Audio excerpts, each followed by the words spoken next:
divided every day. The world we expect, the world we think of, the world we are aspiring,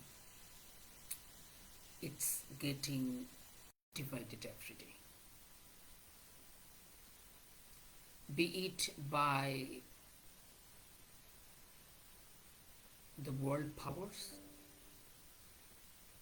be it in the name of international rules-based order, be it in the name of keeping pace with international community, be it in the name of democracy, be it by the dominance of superpowers like China, Russia, European Union, be it by the militarization of rogue nations like North Korea, Iran, and others, and Israel. The world is getting more and more divided and fragmented every day. There's no single day, no single moment we can think of without any incident or accident around the globe, spatially, in terms of inter-community conflict, in terms of war, in terms of the impact of climate change, and the war between and among the countries, among the superpowers. If we think about, for a second, closing our eyes, the world our predecessors wanted to build, did we work enough to build such a world of inclusion, a world of accessibility, a world of human rights, empowerment, mainstreaming of the underprivileged communities and states? We really are lagging behind so far.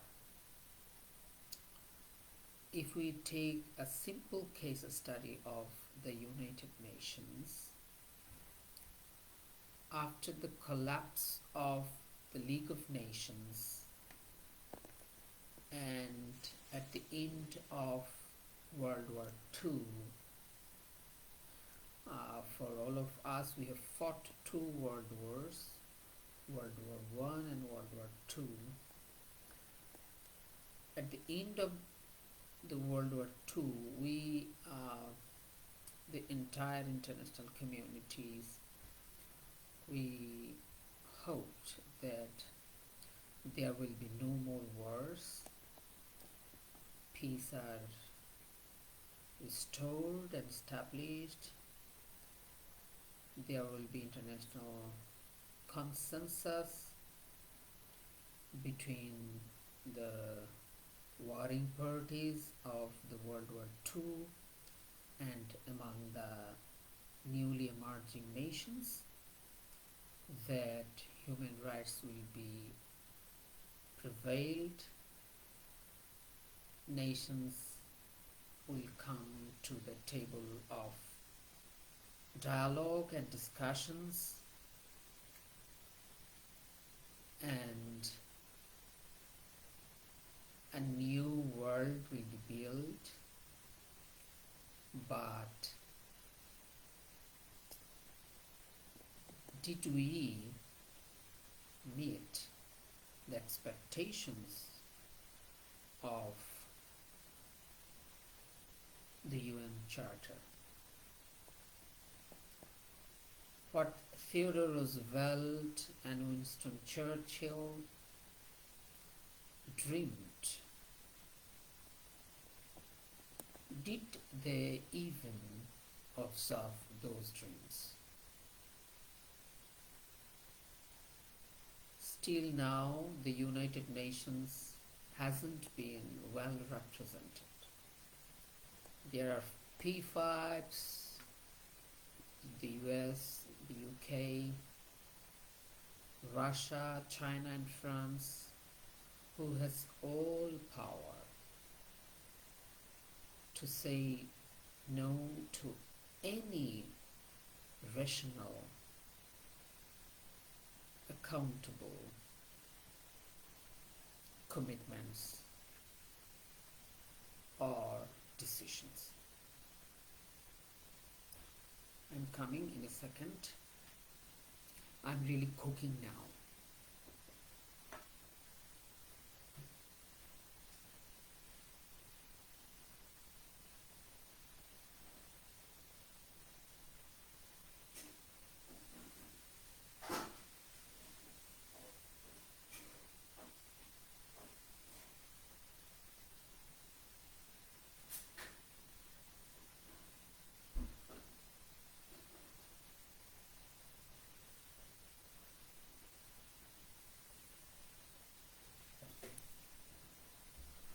So, if we are serious enough, if we really think that the UN hasn't been represented well, I think that's gonna be very one-sided.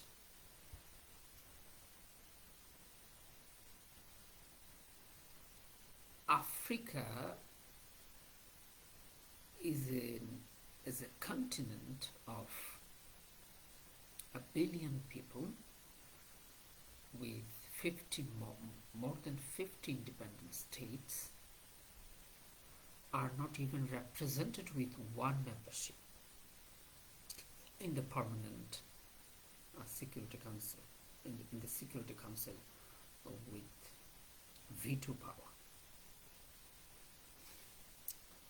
Australia, the Oceania, is not represented. Asia, where 2/3 of world population live, is not represented. Especially we talk about India. India is home to 1.4 billion people. India is not a member of the core of membership, the core of the UN Security Council, which is called as P5 with veto power. And Europe is represented with 2 veto powers, 2 permanent seats.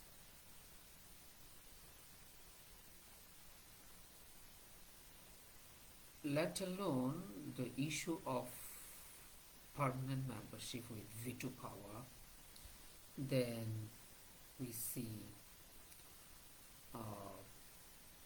the UN has failed to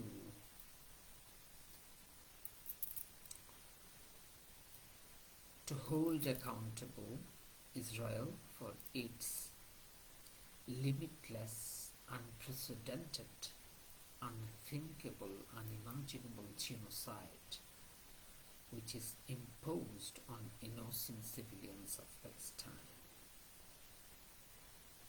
Still, we are looking forward to see sustainable solutions to many problems around the globe, which can happen through UN channel, which was expected and dreamed by those who founded the UN.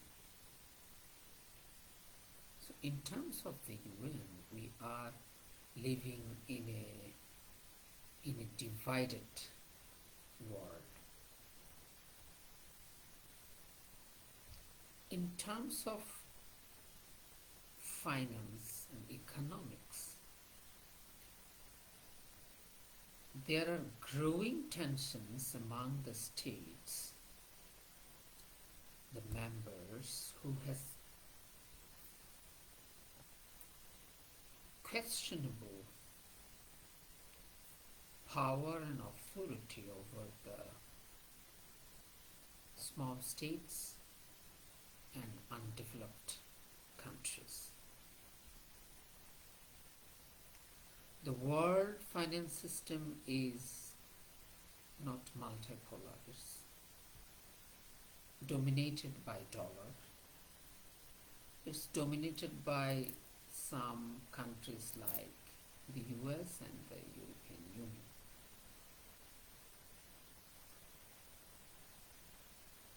There are sanction culture which is used as a weapon against the countries who goes against the interest of the big powers. So in terms of inclusion and accessibility into the international finance mechanism, banking mechanism, economics, the world is divided.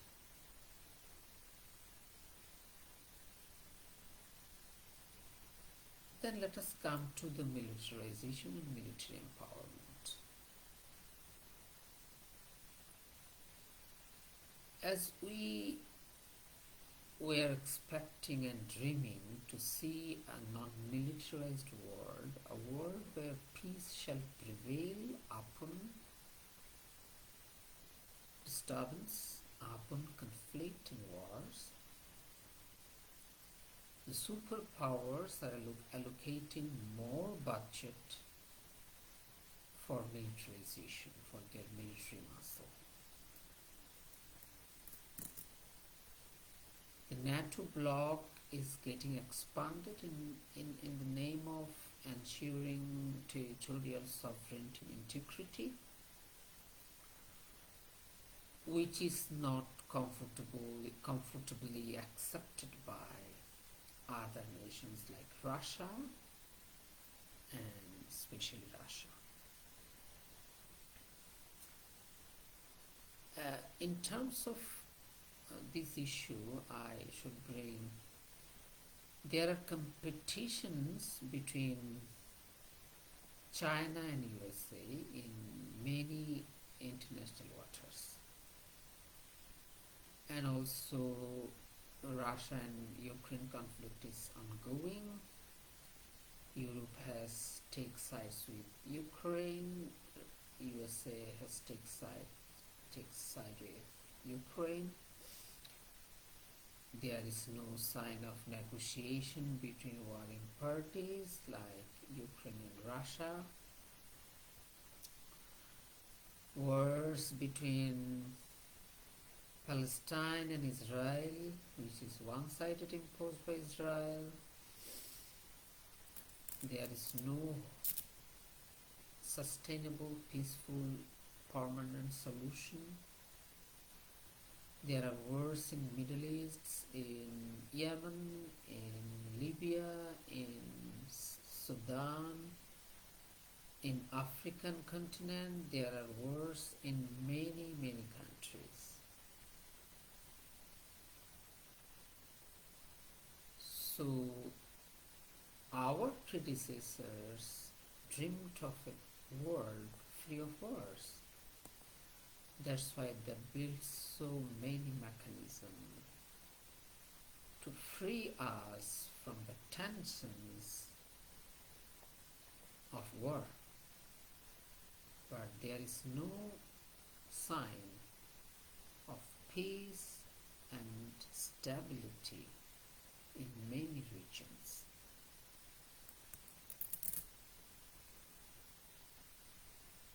In terms of diplomatic relationship, nation states are still confused and in dilemma to be followed by established rules of business. There are a lot of incidents of interference by superpowers and neighboring countries on the internal affairs of their neighbors or small countries.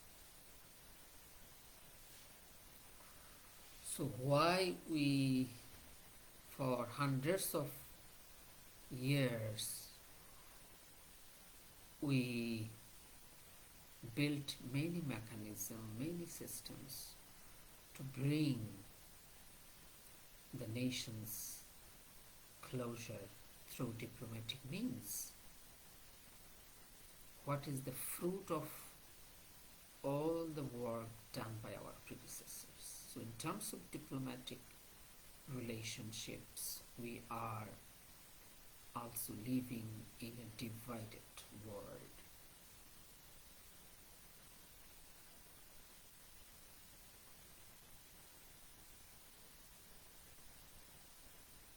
In terms of trade and business, there are trade wars between superpowers, especially the US and China. Recently, US President Donald Trump has imposed many sanctions, and he has issued many executive orders that brings tensions between trading countries.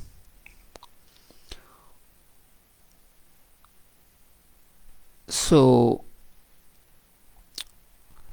trade and business is becoming more uncomfortable among the countries where we wanted to see more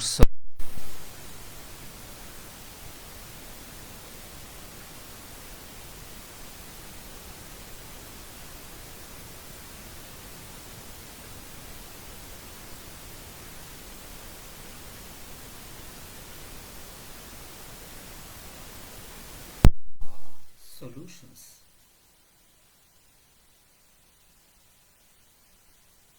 If we consider technology, we see there is a significant absence of exchange of technologies and scientific innovations among the countries for human good. The singular purpose of technology and scientific innovation is to empower communities, to bring peace and stability, to bring justice, and to eliminate discriminations, to uplift the communities through scientific innovation and technological exchange. But still now there are visible selfishness among the nation states. The world is still now not prepared to share their assets and properties when other nations needed it badly. But that was not the purpose of our predecessors, who worked very hard day and night, round the clock, to see a better world. Terrorism. be it cross-border terrorism, international terrorism, homegrown terrorism. We are suffering very badly, the entire world, for different kinds of terrorism. Nation states should have come forward to see viable solution to the epidemic of terrorism. But still, there are lack of cooperation, communication, and sharing of information and resources among the state to eliminate and uproot global terrorism, cross-border terrorism, homegrown terrorism. Because terrorism has no identity. The only one identity is they are terrorizing either inside the country or outside the country. But we are living in one world, one Mother Earth that needs peace, stability, and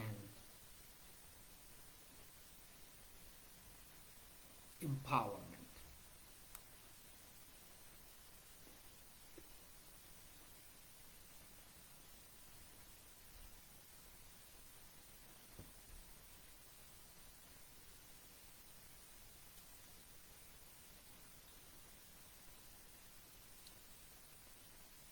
There are hundreds of thousands of evidence. An example that homegrown terrorism never contains in the territorial, inside the territorial border of one nation. Terrorism is always a pandemic. It is always contagious. It always contaminates whatever it gets on its way.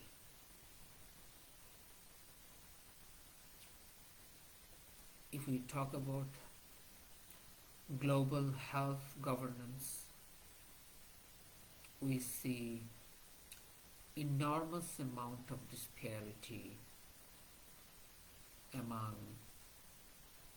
nations and between the developed worlds and underdeveloped worlds in terms of sharing of innovation, information, research result, asset and property sharing, resource sharing, in terms of coming forward when a region or a country is suffering from health emergencies. We see a considerable amount of absence of positivity and proactiveness.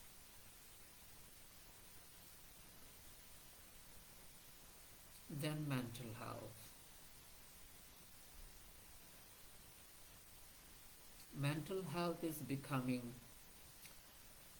a very challenging issue in different countries and different regions, where it needs a proactive resource sharing, information sharing, but it lacks a lot. In the field of education, nation states are still now need to work more to connect global communities, to connect the nations to see more results, to build a world of morality and values.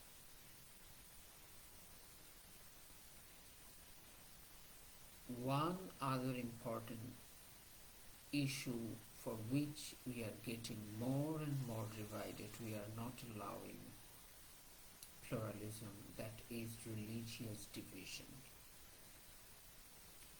Religious division has many faces and many faces. There are divisions in terms of religion, in terms of belief, in terms of sectarianism. There are divisions inside the one religion and also between the religions. Sunnis are not ready to come forward to have a cup of tea with Shias.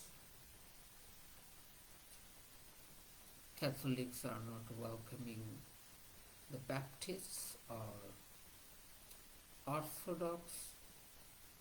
Jews are not ready to sit with Islamists.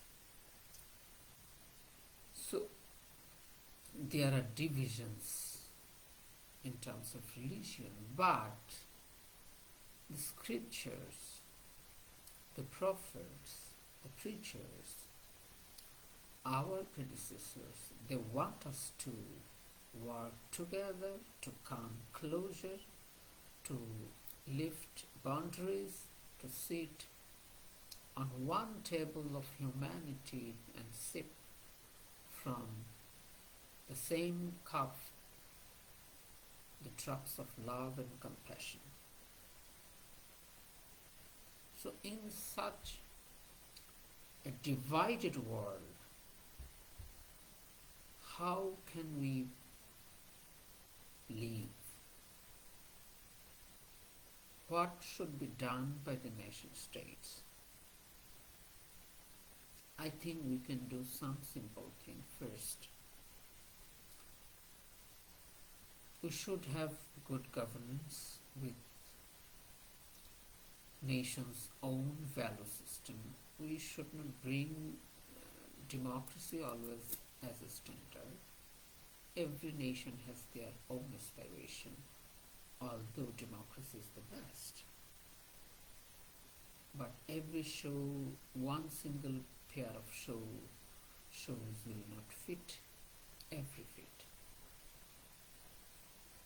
We need consensus among the nations to bring peace and stability through maintaining international rules-based order or international community, sense of international community.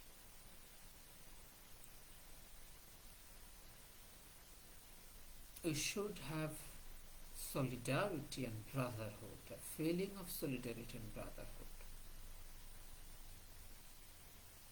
and also empowerment of people, allowing people to have a dialogue, allowing people by ensuring their fundamental rights, giving them the freedom. These are very simple things that can be done by the nations to ensure national peace, and that national peace will contribute to global peace, stability and security. The world is getting tougher, but in this tough world, we should not forget that we have a responsibility as a generation to live a more sustainable, peaceful world for the generations upcoming.